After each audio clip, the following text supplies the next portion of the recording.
Welcome to This is Fitness, the podcast for the bodybuilding and all things fitness, bringing you real life version of the fitness industry from people who've lived and breathed it. We explore new trends and serious topics while dispelling myths and calling out stupidity within the fitness industry. Jimmy and Chris offer their unique insight, delivered with healthy sarcasm. Let's crush those fitness goals together. This is Fitness. And now your hosts, Jimmy Sadek and Chris Thomas. This is episode 3 of This is Fitness. Me and my boy Jimmy once again. Hello, Jimmy. It's only been a couple of days since I've seen you, but how are you? I know. We caught up on the weekend. It was good. You did? I'm good. I snuck a leg workout in before getting here today, which I'm happy about. So I don't have to go later on amongst the 6 p.m. peasants. The monkey crowd. Hey?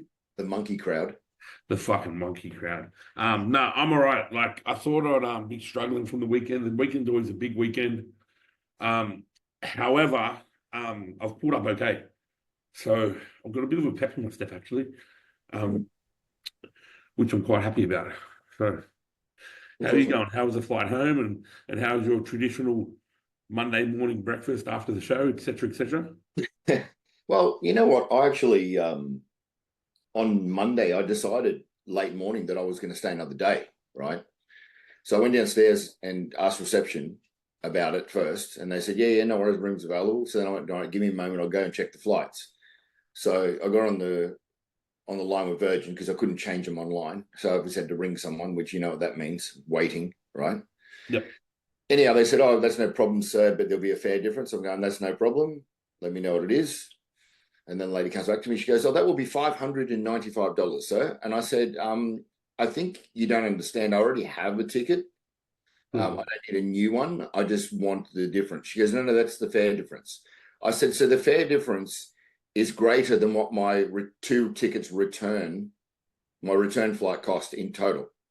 And I said, furthermore, you're telling me that a flight home from Sydney is $1,000 one way. She goes, almost yes. And I said, okay, well, don't worry about that. So that's how my morning started on Monday. How did that even fucking work? Because I guarantee you jumped on to buy a flight to fly home on Tuesday, you'd pay $200.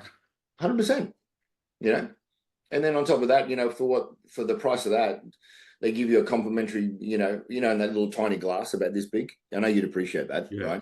They give you half a glass of water as well. I always just look at them and go, listen, where's the rest of it? Yeah. You got to beg them. There's my little bit of ranting to start with, but that's how I started it. And then I ended up getting home. Yeah, I know. It was a nice day on Monday too. I'd already got myself in the mood, Jimmy, to stay. I went, right, you know what? I got my computer. I've got some Zooms to do, hotel room, got some food. You know, I was set. I'd already changed my mind and got myself into the mindset that I was staying. And then I had to turn around then, quickly throw my shit together, jump in an Uber and get to the airport. So yeah, rough. You know what I mean? But it's not even about the $500. Like, $500, whatever, right? Yeah. It's the point of all they need to do is literally go click, right. And you're done. Yeah. Bodybuilding news. Yeah, it's frustrating. Yeah. It's frustrating. But the show was good. The show I enjoyed the show. Right. I don't often enjoy the show. Well, you're backstage marshalling everyone, so it's not the easiest of gigs, is it? Yeah, but I'll tell you what I did this year. Right. So how long have we been doing this? Progressive's had the show for like maybe 6-7 years. Right. So the early years I did it all pretty much. I called the names out, I marshaled them, I made sure they're on stage. I had the help, but like I was very hands-on. And it ran real smooth. But as the years went on, like I got a few of my really good mates to come and help. Jesse being one of them, and then just a couple others over the years.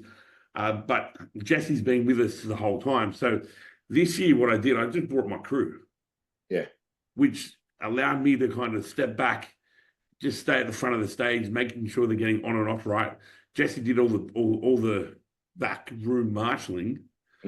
which allowed me to put out any flames real fast, which kept the show going really smooth this year. So there was no hiccups that you could see from the crowd,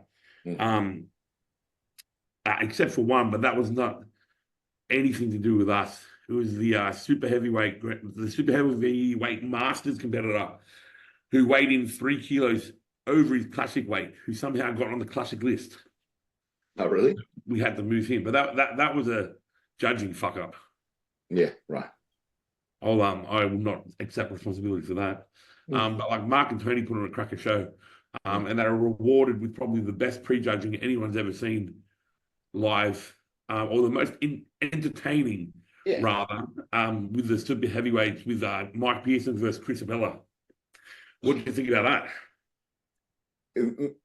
Well, like what you said, I think what I really liked was that they were put through their paces numerous times. I think that's a big thing. I love that sort of stuff.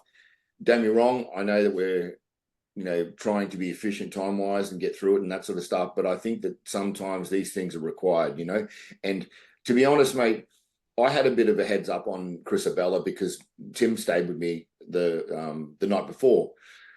But, obviously his concern was that this guy is obviously really genetically gifted, but he wasn't condition-wise where he needed to be.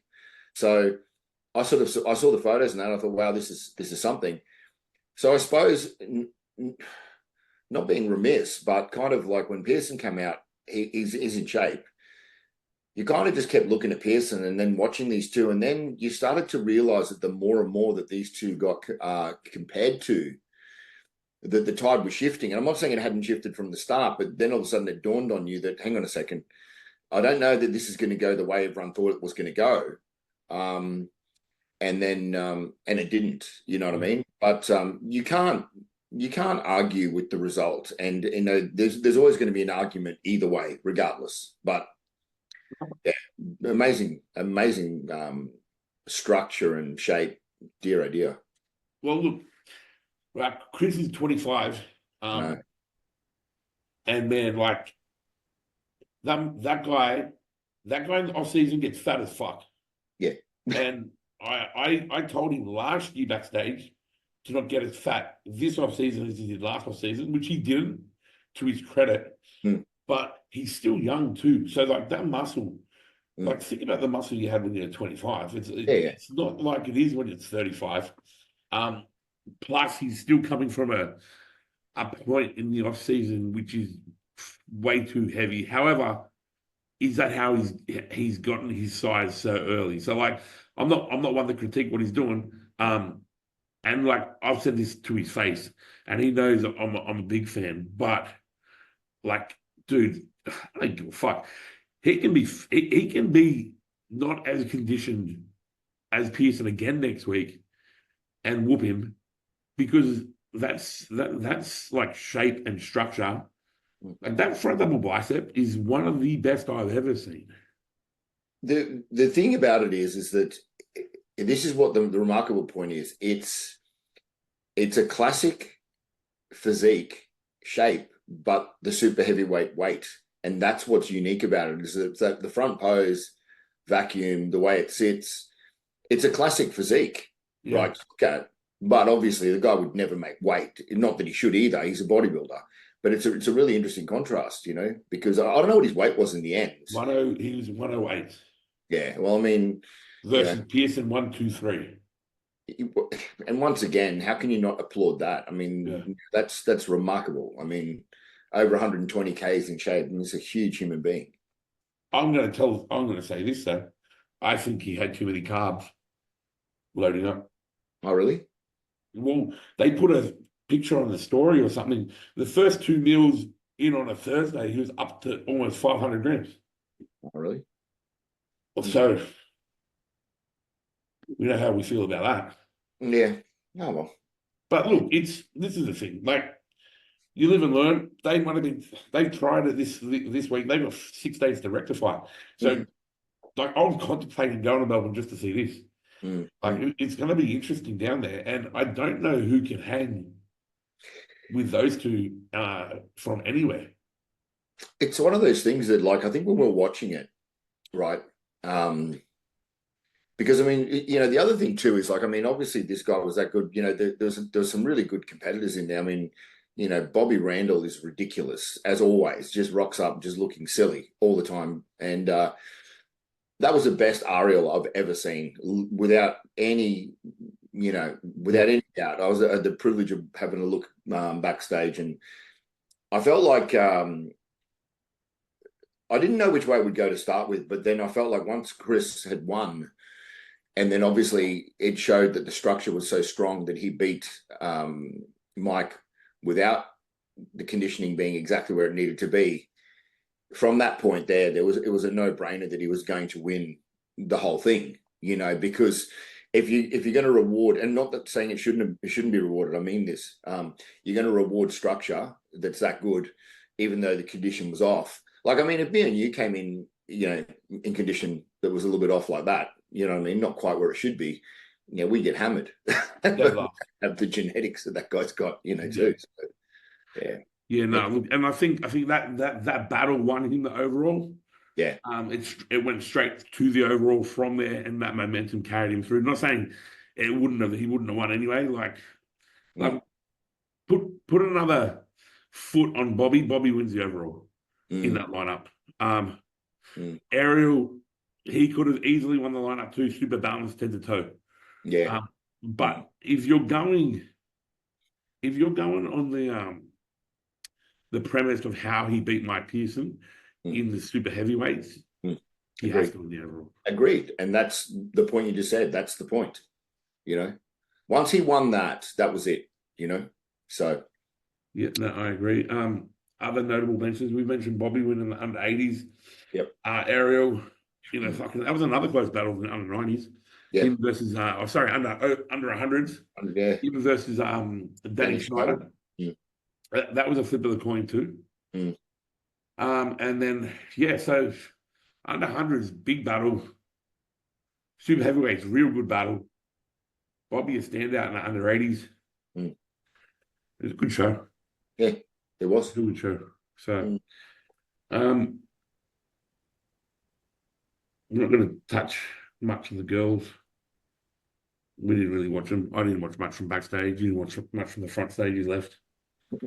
But I will say, condition-wise, across the board, the girls are in good shape.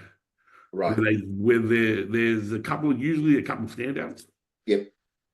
But this year, they were pretty fucking good, man. I missed the girls because after we did those sort of impromptu interviews in the intermission, Will and I went out the back and we did another one outside, and then we sort of sat there and chatted for a while. By the time we came back in, the girls' figure and wellness had been on and stuff like that. So I just pretty much headed home after that. So I think I'll mention Jessica. Yep. Hoffman. Yeah. She won the women's physique and figure. Right. Overall. Yeah. Which, I don't know how that works, but she must have been that good. Well, so this is the issue, right? So I've talked to her a number of times over the last couple of weeks, and obviously she was encouraged to do physique because of her size. So she's got a lot of muscle. She does it in the Queensland show and gets second, and then was sort of perplexed, going, well, I did just as good in both. That doesn't really give me a true indication, right, of where I should be. And then once again this week she comes out and gets first, and it's like first world problems, though, isn't it? Both things, but at the same time she's still sitting there going, well, I still am no closer to knowing where I should be. So that's a tough one, that one. I mean, I understand that if you're the best, what's there in both, but I don't know, man. I know that she would have been looking to do those lineups to get an indication one way or the other what the judges thought of which direction she should actually concentrate on. Yeah. I suppose you'd have to just sit back and look at the overseas standard. Because they're going to give a win-win. Yeah. What's she closer to? Or does she want to get bigger and go into physique? Like, if she's going to do physique, she's going to get bigger. Yeah. Well, I mean, they're the questions that need to be answered, and only she knows the answers to those. Yeah. What else happened that weekend? we mentioned the interviews we did with Primabolics. The owner was there, Will. So he was quite excited to meet you. You and Sam Pierce. Yep. So I set that up a little bit. Then I was just shoved to the side and just forgotten about. You get steamrolled. Steamrolled and just went back to do my work. We had a chat on stage, 3 filmed interviews. I think he's already put them up. Yeah. They're available somewhere. But yeah, you and him got on like a house on fire. You guys talk the same language. Yeah. So we're actually looking at he wants to do a podcast full length proper. So we'll see if we can organise that over the next month or so. Yeah, that'd be awesome. Mm. Talk about all things nutrition. Yeah. All things nutrition. All right, mate. What do you want to start with today? Training or nutrition chat? I don't know. I'm going to let you pick today. You're on a roll. Training and nutrition. All right. Oh, you know what I've been doing all week so far? Because it's been lazy. Tell me. I've been substituting whole food for whole food. Oh, wow. I mean, it's been busy. And then I found myself not being able to come home and eat before I have to go train. So I've got to eat before I drive home from work, which is an hour. So like at the moment, my pre-workout is like chicken rice or chicken and potato, something like that. However, yesterday I swapped it for a triple cheeseburger with no cheese and with a double Angus burger with no cheese or filling. And so did that just 4 bits of bread and 5 meat patties. Right. There's something in that meat, because I tell you what, I got a fucking good pump. I got a question though. Yeah. You know what it is anyway, don't you? Yeah. I was just going to say, did it fit your macros? It did. Well, it's a whole piece of bread. Yeah. With beef. Yeah. With whatever else is in them, but it kind of worked. Yeah. That's it good. kind of worked. And today I added a muffin. But hey, I'm still fucking lean. That's amazing. Let's all right, so our last episode we finished with what body part was our favorite, what exercises were our favorite for our body parts. All right. We can start. Sorry.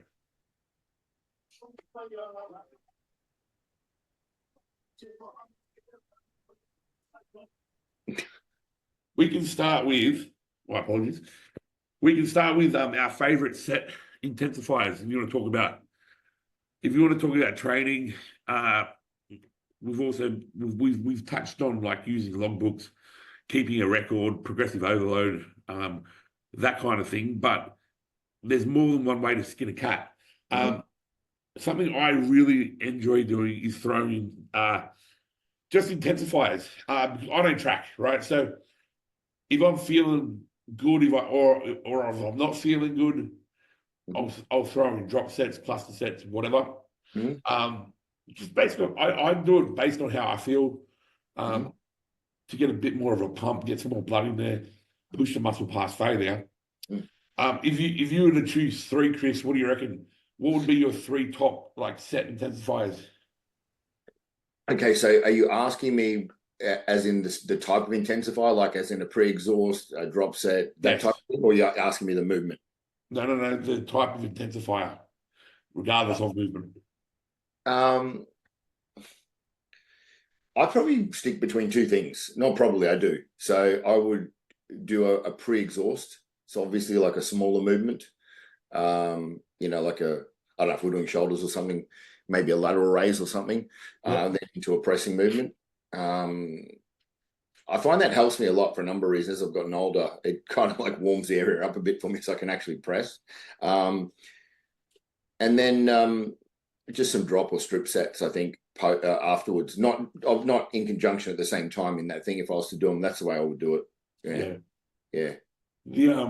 Would you say you use the pre-exhaustion with every body part? predominantly? Not really. I think if you look at the way that I train, it's not set in stone like that. So it just depends. I mean, the way I cluster things together with myself, and this isn't always, I'm just saying just at the moment, and it alters. I may train chest and back together, which I know a lot of people don't do, but I like doing it that way. And I always find that when I train the two things together, obviously in an opposing setting, that I actually end up being stronger at pushing and pulling as a result, and it's weird because people sit there go, but it's a big movement. It taxes you. It would take more out of you. Well, it does. So I haven't done a lot of intensify stuff lately because of those sorts of things. But if I'm training legs or something like that, then I may do a kind of a pre-exhaust, for example, if you could call it that, and tax the hamstrings a little bit before I go and press. So I might do it sort of once again in an opposing manner as well. So yeah. When you train chest and back, do you alternate the exercises? Yeah, at the same time. Yep. Well, then would you say that's why you're stronger? No doubt, and it's I do it in a superset fashion, but the supersets have got rests in between them though, so like it's not set for set superset. Yeah, so it's basically, it might be, let's just do a real basic example. Okay, so real meat and potatoes example. Okay, decline bench, right? With whatever tempo. It's irrelevant at the moment, but for this conversation. And then I would go maybe 90 seconds or 2 minutes rest, and I would do wide grip chins. And then go 90 seconds back and do decline. I'd do it like 3 or 4 rounds. Yeah. I don't know. I tend to push more that way. I tend to be able to pull more that way. And I feel, I don't know, I just don't seem to feel the same amount of niggles as I do. I just feel like I'm warmed up from every facet, and I think all stabilizers are engaged as well. And there's a fuck ton of blood going around too. Absolutely. Like a nice belt of lactic acid, wrapped around your torso. It's a really good way to make yourself feel sick quickly. So pre-exhaustion and training muscle groups ultimately. What What about you? Tell me about yours. I'm liking at the moment supersets.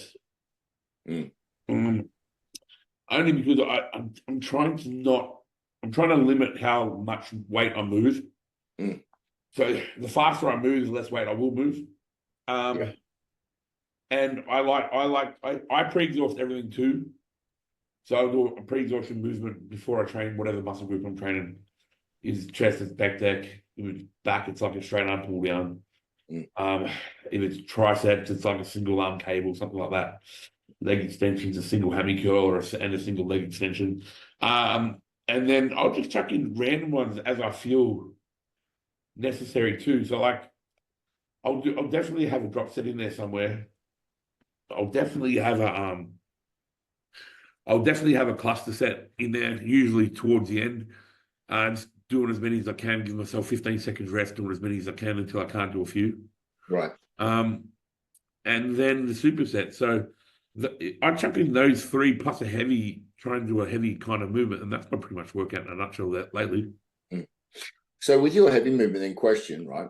With your heavy movement, are you using the heavy or like compound style lift as your focal movement, and then working your way down from that sort of thing, or how are you doing it?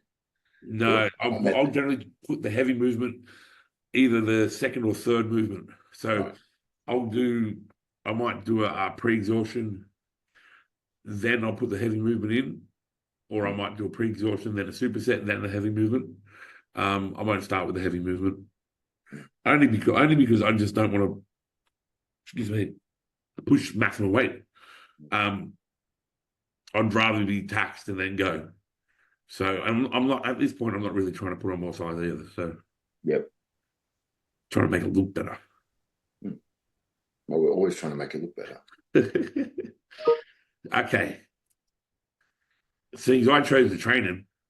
Say it again. What are you going to hit me with the nutrition? What's that? What are you going to choose? What are we going to be talking about with nutrition, mate? What have we covered? We've covered We've covered the best diet to burn fat. Yep. Energy in versus energy out. Macros, all total calories. We touched on flexible dieting. Mhm. We could actually talk about. We brought this up with Will on the Mhm. weekend. The benefits of micronutrients. Right. Um, or we Mm. did speak about fat loss last week. We can talk about putting on some muscle if you want. Okay. Yeah. So let's talk about. You want to give your rundown on micronutrients first, and then we can move into like our kind of the way we like to quote unquote bulk. Mm. Well, I mean, it's pretty quite simple, man. I think that, as I said, people get quite caught up with um, just looking at the calories in, which, this is a thing of mine. They just keep looking at the calories in, um, and just looking at those macros as a secondary thing, but still as an important thing. But they stop short there by just making sure that that's all that they do, and then that's where these micronutrient balances fall short. And I don't think that any of those things are being checked, or if they're not being checked, they can't be supplemented for, because in a lot of the occasions those things need to be supplemented for too, because you're not able to get absolutely everything out of the food, and we've also got to accept that too, that food's probably quite not as nutrient rich as what it once was, because of the way that it's being prepared and the way it's being grown at faster rates and things like that too. So they're issues. But all those things tie back into what we were talking about, when people like to simplify a formula down to just that energy in versus energy out versus a macro split. And then, as I said, there is a lot more to it. So I don't know, mate. I hope that answers what you're asking, because that's I think it's something Is there any supplements that, without like doing a test or that, because the majority of people aren't going to do that. yeah. Anything that you kind of lean on that you think, okay, this will tick kind of a couple boxes if needed? Well, I mean, all the basic things, man, like basically, supplementing with magnesium and, zinc and all these other sorts of things, stuff like that, basic stuff. That I think that probably, I know you know this too, my supplementation has evolved not away from bodybuilding supplements. It's not that. I still use all the basic things, but I think my importance on vitamins and things like that has increased over the years. And I think that there's it's something that most people need to look at. There's some really good herbs out there that actually do a really big job. And they actually work really, really well. And, people are too busy caught up with, and I'm not knocking this sort of stuff. I've never been a big pre-workout fan and all this sort of things like that. But people get caught up in those sorts of things. The basic monohydrate creatine works amazingly, and protein, obviously. But then if you go into vitamins and stuff, man, like digestive enzymes, blends of, betaine hydrochloride and pepsin, things like that, things that help you break down food. Everyone's stomach acid has differing levels. Not everyone produces the same amount. Some systems are more acidic than alkaline, and that can affect it as well. So that's a big one. Obviously, fish oils. But man, berberine, like Yeah. berberine, berberine's the herbal metformin pretty much, except it has other absolutely beneficial things to it as well. I think a lot of people majority of people can do with enhanced glycogen management or optimizing their glycogen management pathways. So things like that are always overlooked, man. Yeah. And people are overlooking these quite simple things for a bit more caffeine in their workout. And I'm not going to go and, as I said, knock these pre-workouts and that, but I'd go for the little bit less caffeine theory and go for a more optimal working environment, because if you're managing glycogen better and if you're more sensitive to insulin, you're going to get leaner quicker and you're going to get bigger faster. And I think that people need to start concentrating more on those sorts of things. Yeah, I agree. Like if a client comes to me and I'll ask them like, do they have a supplement budget? Because everyone's got to work to a budget, right? Same. If that supplement budget is relatively low, like I'll fill it with health subs. Like I won't even use performance subs. Right. Like creatine will be probably the only one because it's cheap as shit. But everything else will be just based on health. Because like you said, if the healthier you are, the better things are going to respond. And if you're responding, you're growing or you're dropping body fat. You know, like talking like we're moving to the bulking kind of off-season phase now. Like the number one priority for anyone who is in that phase is to not get as big as possible, is to stay as insulin sensitive as possible. So regardless of like goal or how big you want to get or whatever, like the longer that you can stay insulin sensitive for in that phase, the better that phase will be for you. Because once you get clogged up and food becomes a problem eating, you might as well just start to fucking pull the pin on a bulk. Like it's just not fun from there. And look, the thing is too, Jimmy, is people don't just look at it as the type of food that they're putting in and the volume of it. They don't understand as well that the fatter you get, the more resistant to insulin you become. It's inevitable. And it's one of those things that needs to be fixed at a root level. It can't just be sort of polished off on the top. You know, the cause needs to be identified. If there are numerous factors adding to the cause, you know, whether they're inflammatory, whether they're cortisol, as well as just basically overeating, eating shit, and getting too fat, all these things, you know, and that's why these plans need to be set in place in the longer term, because that person's going to be a healthier human in the longer term. But everyone's after this shorter term thing. You know, what's a tablet I can take? What's the injection I can do? What's this that can do it quickly? Have you ever sat there and wondered why an obese person doesn't lose weight that easily even when you cut their food? The answer is right there. We just said it. The answer is because they've been pouring gallons of Coke and Tim Tams and shit into their stomach, and their gut environment's awful, high inflammation, until you take the time with that fat person. And I'm going to say that because they're fat for a reason. Get upset with me all you want. You look the way you do because of the way you eat, period. You know, unless you go back and start to remedy some of these areas and try to reverse these situations, you're basically still in a position where you cut this person's food, and they're because they're resistant to insulin, they're still trying to store food, whether it's 3,000 calories or 2,000 calories. They're still trying to store it. It's it's mechanism, and that's why they yo-yo so much. But anyhow, that's a little bit off track to talk about that. But it's what it is. These things need to be fixed up from a root level, basically, and the fix isn't always a 5-minute fix either. It does take time. And like what? Okay, there's many ways to go about an off season.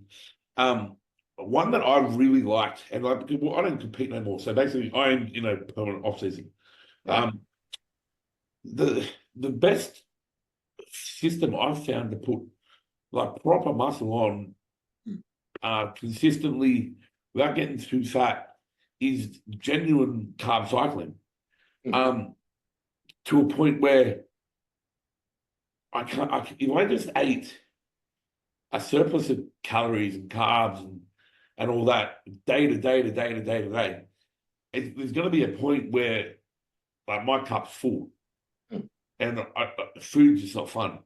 No. But if I constantly keep the cup a little bit empty, I'll fill it up and then I'll pull back, let it drain out a bit, fill it up, pull back. Like the best way I could describe it would be like it's just a ongoing post-comp rebound phase. Yeah. Right. And like I've pushed it in the past, like I've gone down real low. Yeah. And then done a couple of days real high, then pulled down real low, real high. Like I've found that to be the best way to put on consistent tissue without getting fat over a period of time. So what's I do that kind of subconsciously now. yeah, right? But the problem is there's not a problem with that at all. Agreed. The problem is that you try to give someone a meal plan and go, right, I want you to eat this, this, and this, and then do this, this, and this, and give them the 3 or 4 different plans or 5 different plans or whatever it is. Unless they're in prep mode, people think that's so far out of the level to do something like that, and they should be doing something like that. Because I mean, what you're doing, in effect, what you're doing by doing that is you're obviously not bombarding your body. Obviously, you're trying to preserve insulin sensitivity, but you're also controlling leptin and ghrelin, and they're the other 2 things that you're doing when you're eating in that manner and in that cycle as well. So there's so many facets to it. I'll even lately, what I've been doing is I'll start my day regardless of what I'm doing, what I'm training, with 2 fat protein meals. So my first 2 meals are fat and protein. I generally train after meal 3. So by the time meal 3 comes, I'll know how I'm feeling. If I feel relatively full, I don't need that many carbs to go train. But I can. But if I feel a bit flat, or you can tell if you're full or flat, or if I've got a bigger body part to train or a couple, I can push the carbs in a little bit with that 3rd meal. On the odd occasion, I might put them in with the 2nd meal if I know I'm doing legs and I want to not have so much carbs in my stomach with the pre-workout meal, so to speak. I think a lot of people, and this is where the whole coaching thing comes into it, they don't listen to, they don't learn their body. Do you know what I mean, though? There's not enough trial and error in terms of whether that be lazy coaches or people just not wanting to think. But I think the faster you know your body, how you feel, trying a whole bunch of things, and that's what the off-season should be for when you're with a coach. Try a bunch of shit and see what works. Like, fuck around and find out.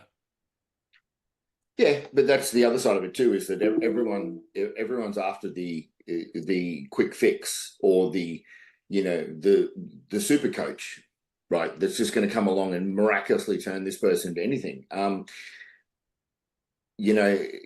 Look in the mirror first, straight up. That's what you need to do. Like, have you explored all avenues? Have you done all these things?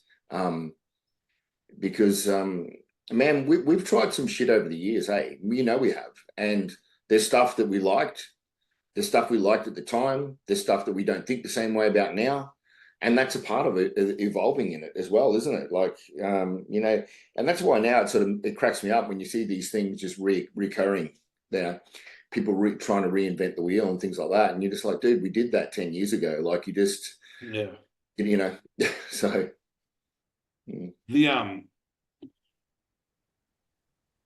The favorite off season I had was when you introduced me to backloading. Like, that was the favorite, because one, it negated everything that I ever wanted to do, which was eat shit food at night, because you get hungry, right? Right.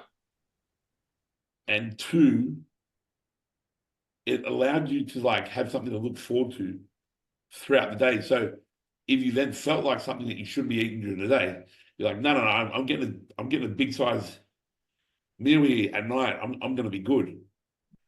Like the off season backload, that was one of my favorite ways to do off season, and it's a good way to stay lean. Yeah. Look, and there's a lot of merit to it. You know what I mean? I mean, obviously, I don't quite agree with old mate with these. You can eat whatever the fuck you want at nighttime, and it doesn't make a difference. I don't think I'll extend that far. We tried that too, didn't we? Let's be fair. Yeah, but you can't say it doesn't make a difference when you have a fucking gyno surgery, can't train for 6 weeks, eat pancakes every single night, and get leaner. 100%, and then do the Omara Classic 12 weeks later. I know, and that's still is. Okay. Right. What? How would that happen? How would you getting leaner by eating shit every night occur Like, what's the premise behind that whole system, in a nutshell? I don't know. I wish I had the definitive answer. I think it's a combination of a couple of things. I think it's a combination of the fact that I was directly post-show. I was lean. I was extremely sensitive to insulin. There you go, the definitive factor, because of how lean I was. I had that operation 11 days post-show, do you remember? Yeah. So then I wasn't able to train for 6 weeks. I ate super clean. I did nothing but walking. I couldn't train. Wasn't able to do anything. So the only thing that I did do is that I just didn't eat. I ate all my carbs at once at nighttime, and the meals during the daytime were pretty much protein and fats throughout. Yeah. So it's a combination of all those things, and stable blood sugar. You know what we feel about that. I don't know. I guess it was one of those things that I surprised myself too as well, because I think the further that I traveled into it, I expected things to come apart, and then they didn't. And then they got better, and then I think that's when I first started to learn to trust that the body wasn't going to fall apart, in a matter of minutes, and also the discipline of being post-show and not eating like an asshole like the average person does, So it's a lot of things. Because I did it between the WBFF bodybuilding show in 2014 and Nationals. Yep. So I had 9 weeks between the WBFF show and the start of prep for Nationals. I did 4 meals throughout the day, fat and protein, cardio first thing in the morning, and I trained after meal 4. I'll tell you what, I ate like an asshole every night. But I stayed under 8%. I think it had something to do with, if you keep the majority of your meals carb-free, you know what I mean? You have to stay insulin sensitive. If you're doing the consistent cardio, if you keep yourself under a certain percentage body fat, right? Yeah, well, PEDs will come into it as well. But like the point of the discussion is, like, if we never tried that, we'd never know about that system. Correct. And these systems work for certain individual people. Like, you give someone a diet and they're going to fucking snack every night. Right. Like, I'm going to lean into a backload for that person every single time. Well, you remember out of those 3, there was more, but those specific 3 phases that we were mucking around with back then, right? You'd put someone into the second phase, right? And it would really work on some people incredibly, right? Especially on one guy who's a wanker, who I actually will not mention his name. But it worked incredibly that well on him that basically the whole way through the prep, that's the way it remained, But then others, the second phase didn't work that well. Then we slipped into a backloading style phase as the third phase, and then things went into overdrive. Yeah. So, going back to what you said before, if you're eating protein and fats for the majority of those meals, your blood sugar is going to be lower starting, because it's lower after you sleep, obviously, because that's what the break the fast means, right? So instead of elevating blood sugar by eating sugar or carbohydrates, you're stabilizing it through eating protein and fats,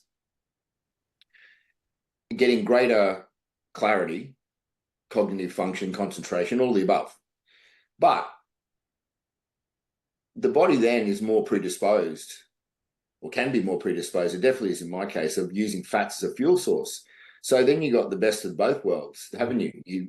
You've got that situation going on, and then your sensitivity to insulin is quite good. Then when you're in a good position at nighttime, along with a couple of supplements, to utilize the carbohydrates in the most efficient manner possible. I agree. All right, I'm wrapping it up. Yeah. However, if you want to get shredded by eating pancakes and burgers before bed, get up Alpha Ethos, Chris Thomas. He'll run your diet. If he says no, I'll do it. But all right, until next week, Chris. I'm happy with that. Thank you, Jimmy. Enjoy your afternoon. Yeah, and we've got to do 3 tripods of the week next week. No, I'm joking, but we've got to come up with something. All right. It was all right show. Yeah, we'll find a fuck with next week, definitely. Okay. Beautiful. All right. All right. Thanks, Jimmy. See you, mate. Bye, bro. Bye. This has been This is Fitness. With over 60 combined years in the fitness world, Jimmy and Chris have walked the walk and are here to share what really works. Their passion is to explore new trends, dispel myths, and call out the stupidity within the industry. We hope you've enjoyed the show. If you did, make sure to like, rate, and review. And we'll be back soon. But in the meantime, find Chris on social media at Chris Thomas Alpha Ethos and his website at alpha-ethos.com. Find Jimmy on social media at jimmysadak.designercoaching and his website at www.jimmysadak.com. See you next time on This is Fitness.